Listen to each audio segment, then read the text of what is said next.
প্রিয় শিক্ষার্থীরা, আজ আমি তোমাদের চতুর্থ শ্রেণীর গণিত বইয়ের অষ্টম অধ্যায়ের 94 পৃষ্ঠার 2 নং অঙ্ক শিখাব। 2 নং অঙ্কে গাণিতিক প্রতীক ব্যবহার করে ভগ্নাংশগুলোকে ছোট থেকে বড় সাজাতে বলা হয়েছে। 1 নংয়ে হরগুলো দেখা যাচ্ছে যে হরগুলো সব সমান। ভগ্নাংশের হরগুলো সমান থাকলে লগগুলো দেখে বুঝতে হবে কোনটি ছোট আর কোনটি বড়। লগগুলো বড় হলে সেই ভগ্নাংশটি হচ্ছে বড়। এখন গাণিতিক প্রতীক, এই চিহ্নটা বড় সংখ্যা এবং এই চিহ্নটা ছোট সংখ্যার পাশে বসে। যদি আমরা আরও সহজভাবে ভাবি, তাহলে যে দিকে বড় সংখ্যা থাকে সেই খোলা মুখ প্রতীকটি সেই দিকে বসে।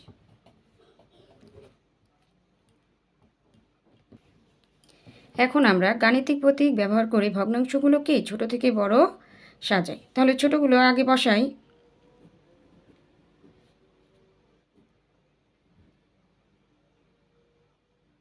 7-3, 7-6, 7-7।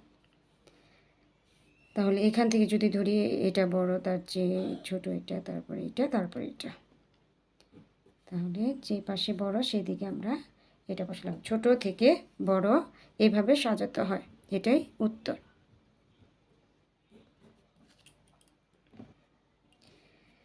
1 নং অঙ্কে আমরা হরগুলো দেখেছিলাম সব সমান, কিন্তু 2 নং অঙ্কে দেখছি লবগুলো সব সমান। যখন ভগ্নাংশের লবগুলো সমান থাকে তখন হরগুলোর মধ্যে যেটি সবচেয়ে বড় সেটি ছোট ধরতে হবে। অর্থাৎ 1 নংয়ে আমরা যে অঙ্কগুলো করেছি, যেভাবে করেছি তার বিপরীত হলো 2 নংয়ে। এখন আমরা ভগ্নাংশগুলোকে ছোট থেকে বড় সাজাই। 11-4, 9-4, 7-4, 5-4। তাহলে ভগ্নাংশগুলোকে আমরা ছোট থেকে বড় সাজিয়ে নিলাম। এবার গাণিতিক প্রতীক বসাই। এই হলো আমাদের গাণিতিক প্রতীক ব্যবহার করে ভগ্নাংশগুলোকে ছোট থেকে বড় সাজানো। এটাই আমাদের উত্তর।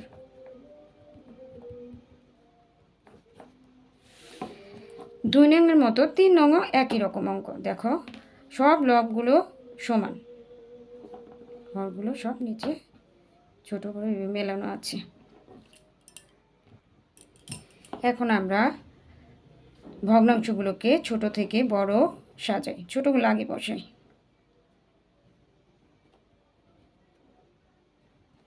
91, 11, 11,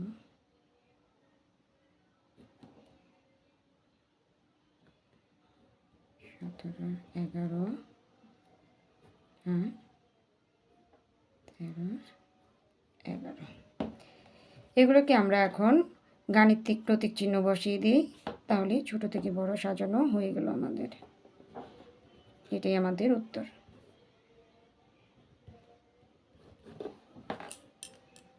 তাহলে বন্ধুরা, আজ এ পর্যন্তই। আবার দেখা হবে অন্য অঙ্কে।